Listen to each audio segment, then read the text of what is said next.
Hello, welcome back to my YouTube channel. So आज हम करेंगे हमारे 10th क्लास के मैथ का चैप्टर 9 जो कि है सम एप्लीकेशंस ऑफ ट्रिग्नोमेट्री। और ये जितना भी चैप्टर है ये सारा बेस्ड है हमारे चैप्टर 8 के ऊपर, जो कि हमने लास्ट वीडियोस में किया है, जिसमें हमने साइन कोस के बारे में जो बात की थी, पी एच और बी के बारे में, बेस, हाइपोटेंस और हाइपोटेन्यूज बेस और पैरेलल परपेंडिकुलर के बारे में। तो इससे से रिलेटेड ही हमारा इसमें सब कंडीशंस अप्लाई होंगी। और जो हमने टेबल की थी लास्ट एक्सरसाइज लास्ट चैप्टर में, साइन 30 की वैल्यू, साइन 45 और कोस 40, बट वही सारी टेबल इसमें यूज़ होने वाली है। तो इस चैप्टर को करने के लिए आपको 8 चैप्टर क्लियर होना काफ़ी ज़रूरी है। अगर अभी तक आपने 8 चैप्टर नहीं किया है तो go to my channel and then आप 8 चैप्टर को क्लियर कीजिए, उसके बाद ये चैप्टर हो पाएगा। अब हम स्टार्ट करें हमारा चैप्टर 9, और जिसमें मैं आपको बेसिक, तो वैसे इसमें क्या बताना है, वही जो चीज़ हमारे पास थी, बेसिक कंसेप्ट वही है जो हम 8 चैप्टर में यूज़ करते हैं कि जो हमारी स्लैंटिंग लाइन है वो हाइपोटेन्यूज है, और जो 90 डिग्री के एंगल पे जो परपेंडिकुलर लाइन है वो हमारी परपेंडिकुलर है, और ये हमारा बेस है। और अकॉर्डिंग टू एंगल भी मैंने आपको बताया था कि अगर एंगल ये है तो सामने वाला पी होता है और नीचे वाला बेस होता है। अगर एंगल ये है तो उस हिसाब से ये पी होगा और ये बेस होगा। एंगल के साथ वाला बेस एंड सामने वाला परपेंडिकुलर, एंगल के साथ वाला बेस, सामने वाला परपेंडिकुलर। तो ये बात मैं लास्ट 8 चैप्टर में क्लियर कर चुकी हूँ। अब हम बात करेंगे हमारे सम सीधा एग्जाम्पल्स पे आएंगे। और अकॉर्डिंग टू फर्स्ट एग्जाम्पल हमारा ये है कि ए tower stands vertically on ground. मेरा एक एग्जाम्पल है कि एक टावर है वो वर्टिकली मतलब सीधा खड़ा है ग्राउंड से vertically, from a point on the ground which is 15 metre away from the foot of tower. इन्होंने क्या बोला है कि एक ग्राउंड पे एक पॉइंट है जो कि इस टावर के फुट से 15 मीटर दूर है। तो ये हमारा पॉइंट है जो टावर के पैर से 15 मीटर दूर है। The angle of elevation of the top of the tower is found to be 60। इन्होंने बोला है कि जो ये पॉइंट है ना, क्या बोला है, from a point on the ground, ground पे जो पॉइंट था उससे जो एंगल बन रहा है टावर के टॉप तक, जो पॉइंट ग्राउंड पे था उससे जो टावर के टॉप तक जो एंगल बन रहा है वो हमारा बन रहा है 60। मैंने इनको नेम दे दिया ए बी सी। और इन्होंने पूछा है find the height of the tower, tower की हाइट निकालनी है, क्लियर हाइट। तो सबसे पहले अब हम इसको करें कैसे, ठीक है। देखो क्या बोला इन्होंने, हाइट निकालनी है। हाइट का मतलब क्या, एंड देन एक और बात इन्होंने हाइट के बारे में बोला है। इन्होंने बोला है कि आपको हाइट निकालनी है। हाइट का मतलब ए और बी की वैल्यू। ए बी क्या है हमारा, परपेंडिकुलर, क्योंकि देखो एंगल के सामने वाला परपेंडिकुलर होता है और एंगल के साथ वाला बेस। तो ये बेस है, ये हाइपोटेन्यूज और ये परपेंडिकुलर। तो परपेंडिकुलर निकालना है, तो हमारा आंसर यहीं से स्टार्ट होगा। आपने ध्यान रखना है कि इसमें निकालना क्या है, परपेंडिकुलर। अब आपको पता है कि आपको बेस दिया हुआ है, हाइपोटेन्स है नहीं आपके पास, बेस है और एंगल दिया हुआ है। तो बेस और एंगल का यूज करके हम परपेंडिकुलर क्या, देखो अगर मैं साइन लेती हूँ यहाँ पे, तो साइन क्या होता है, पी बाई एच। अब परपेंडिकुलर निकालना है और एच है ही नहीं हमारे पास, तो मतलब साइन हम यूज नहीं कर सकते। कोस भी, बेस तो है, बेस है, देखो कोस का अगर मैं यूज करती हूँ तो बी बाई एच। तो बेस है, एच है नहीं, लेकिन हमें निकालना तो परपेंडिकुलर, और परपेंडिकुलर की बात इसमें हो ही नहीं रही, तो ये तो होगा ही नहीं। अब सीकेंट भी ऐसे, सीकेंट किसका अपोजिट होता है, इसका तो एच बाय बी, इसमें तो बेस है ही नहीं। कोसिकेंट साइन का अपोजिट कोसिकेंट होता है, आई मीन रेसिप्रोकल, तो एच बाय पी। एच तो है ही नहीं, पी निकालना ही है, तो फिर निकल तो सकता ही नहीं। तो हम रह गए हमारे पास दो ऑप्शन, एक तो 10 और एक कोड। क्यों, क्योंकि देखो 10 क्या होता है, पी बाय बी, पी निकालना है, बी दिया हुआ है।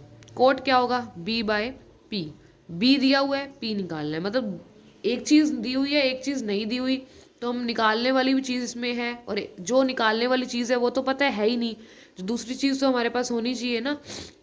तो या तो हम ये करेंगे यूज़, यही, आप दोनों में से कोई भी यूज़ कर सकते हो। मैं यूज़ कर रही हूँ 10, मैंने लिया 10, और इसके साथ एंगल हम लिखेंगे जो हमें गिवन है। कौन सा एंगल गिवन है, 60।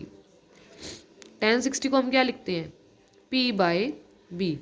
10 60 होता क्या है, √3। पी फाइंड आउट करना है, मतलब ए बी, बी क्या है हमारा बी सी। वैल्यू पुट कर दो, A B as it is पड़ा रहेगा और बी सी की वैल्यू क्या है 15।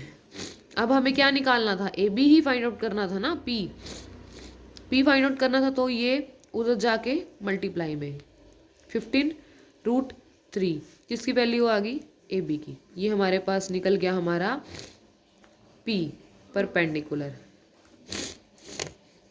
और अगर आप करते कोट के तरीके से तो भी हो जाता, कोट एंगल 60 लेंगे बी बाय पी। तो कोट 60 क्या होता है हमारा, कोट 60 होता है हमारा 1/√3।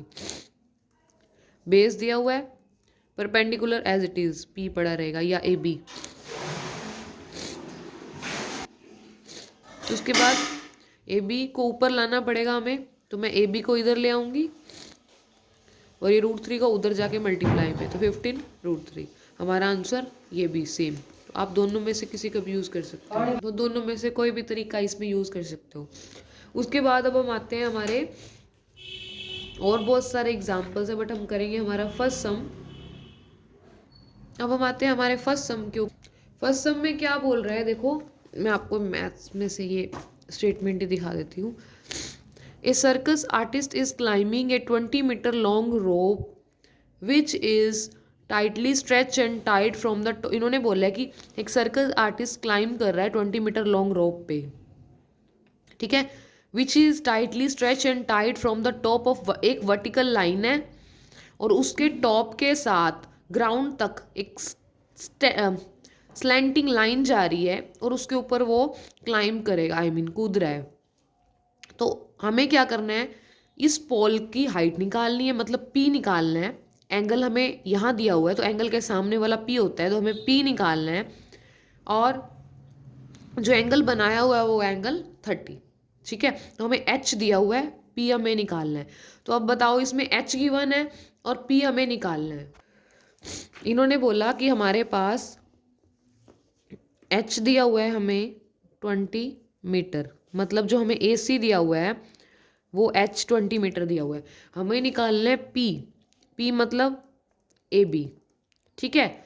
और एंगल है हमारा सी के ऊपर 30, यही कंडीशन है सारी। अच्छा, बोला क्या हुआ इन्होंने कि हमें पी निकालना है, यानी कि ए बी निकालना है, ठीक है। अब पी निकालना है तो पी देखो कौन सी कंडीशंस में आता है, जैसे कि मैंने एग्जांपल में समझाया था, साइन पे क्या आता है p/h, कोस पे क्या आता है b/h। पी निकालना है, एच गिवन है, ठीक है, हमें पी चाहिए। अब b/h एच तो गिवन है, हमें बी नहीं अगर आप बेस भी निकालोगे तो भी हो जाएगा वैसे तो ये, बट एंगल के अकॉर्डिंग नहीं होगा। तो हम कौन सा लगाएंगे, साइन, क्योंकि हमें पी चाहिए और एच हमें गिवन है। एक चीज़ चाहिए और एक चीज़ हमें गिवन है, तो हम कौन सा लगाएंगे, साइन वाला। तो मैंने लगाया साइन और एंगल क्या दिया हुआ है 30, ठीक है। और क्या होता है साइन p/h, साइन 30 क्या होगा हमारा 1/2। पी क्या था हमारा ए बी, एच क्या है हमारा 20 जो कि ए सी हमें गिवन है। तो ए बी की value as it is A B पड़ी रहेगी, ए सी की वैल्यू हम 20 पुट कर देंगे। अब ये 20 इधर डिवाइड में, उधर जाके मल्टीप्लाई में 1 के साथ, तो ये आ गया 20/2 is equal to A B, मतलब कट होने पे ये 10। तो ए बी की वैल्यू आ गई मेरे पास 10 metre is equal to A B. ये हमारी आ गई पी पोल की हाइट। क्लियर। सेकेंड सम में ये बोल रहा है एक ट्री है, ध्यान से देखना। सेकेंड सम में क्या बोल रहा है कि हमारे पास एक ट्री है, मैंने इसको ट्री लेट कर लिया, ठीक है। और अचानक से एक आंधी आई जिसमें जो ये ट्री है ना वो ट्री का जो ऊपर वाला इतना टुकड़ा है ना वो नीचे बेंड हो गया, बेंड मतलब झुक गया, और झुकते झुकते वो यहाँ पे इस पॉइंट पे टच हो रहा है ग्राउंड के, ठीक है। और वो कितना इन्होंने बोला है कि यहाँ पे ग्राउंड को टच कर रहा है और टच करने के बाद वो एंगल बना रहा है 30 का, ठीक है। और उसके बाद इन्होंने बोला है कि जो distance between the foot of the tree and the point जहाँ पे ये जो ट्री का जो टॉप था ना, ये टॉप, ये वाला टॉप यहाँ के टच हुआ है। बेंड तो वो यहाँ से हुई लेकिन टॉप तो यहाँ पे था ना, टॉप यहाँ पे आके टच हो गया और वो एंगल बना रहा है 30 का। और जो टच होने वाला पॉइंट है और जो फुट है ट्री का, वो उनकी जो डिस्टेंस है वो डिस्टेंस है हमारा 8 मीटर। मैंने नेम दे दिया इसको ABC। तो ये बेस हमारे पास है, ये हमारे पास P है और ये हमारे पास H है, हाइपोटेन्यूज। इन्होंने बोला है कि आपको निकालना है height of the tree, tree की हाइट निकालनी है, जो बची हुई लेफ्ट ट्री की जो हाइट है, मतलब आधी तो बेंड होगी और बची हुई जो ट्री है उसकी हाइट। तो कैसे निकालोगे? ऐसा हमने एग्जाम्पल भी किया था। देखो गिवन क्या है हमारे पास, बेस, और निकालना क्या है, P। तो ऐसे तो दो ही कंडीशंस बनती हैं, या तो 10 बनता है या कोड, क्योंकि 10 क्या होता है, P/B, और कोड क्या होता है, B/B, जिसमें एक चीज़ गिवन हो और एक चीज़ हमें निकालनी हो, तो वही सबसे ईजीएस्ट रहता है ना। साइन में अगर मैं साइन का लगाती हूँ तो उसमें क्या होगा, P/H। H है नहीं, P निकालना है, मतलब वो फॉर्मूला नहीं लगा सकते। कोस में B/H, B है, H है नहीं, लेकिन जो हमें निकालना है उसका तो कहीं नाम पता ही नहीं है, तो कोस भी नहीं लगा सकते। अच्छा, अगर मैं कोसिकेंट की बात करती हूँ तो वो होता है हमारा H/P। P निकालना है लेकिन H भी गिवन नहीं है, तो हम कैसे निकालेंगे P को? एक चीज़ तो गिवन होनी चाहिए, तो इसलिए ये ही फॉर्मूले काम आएंगे। तो मैं इसमें से 10 को यूज़ कर रही हूँ। 10 एंगल बना रहा है ये 30 का, और P/B, तो P निकालना है यानी कि AB निकालना है, B क्या है हमारा 8, 10 30 क्या होता है, √3, और ए बी को निकालना है, तो ये जो 8 डिवाइड में उधर जाके मल्टीप्लाई में, मतलब ए बी की जो वैल्यू आ गई 8√3 मीटर, ए बी की हमारी वैल्यू। बस आपको ध्यान क्या रखना है कि अगर आपने ध्यान इसमें ये रखना है कि हमने 10 साइन कोस कोसिकेंट सीकेंट में से क्या उठाना है और क्यों उठाना है। देखो आपको यही जो चीज़ पूछी है, आपको ऐसे कोई रेशो उठाना है जिसमें एक चीज़ होनी चाहिए और एक चीज़ वो होनी चाहिए जो पूछी गई है। जैसे कि अब इसमें P पूछा था, तो एक चीज़ तो वो होनी चाहिए जो पूछी गई है और एक चीज़ जो गिवन है। अब मैं साइन यूज़ करती तो उसमें P/H था, अब H गिवन है नहीं और P हमारे पास हमसे पूछी गई है, अभी आप बताओ। तो H है नहीं, P पूछी गई है, दोनों ही नहीं है मतलब, तो ऐसी कंडीशन नहीं लगेगी। तो आपको ये यही ध्यान रखना है कि इनमें से हमें सिलेक्ट क्या करना है, साइन कोस 10। और अगर आपको ये सिलेक्ट करना आ गया मतलब आप सारे सम को बड़े ही आराम से सॉल्व कर सकते हो। ठीक है।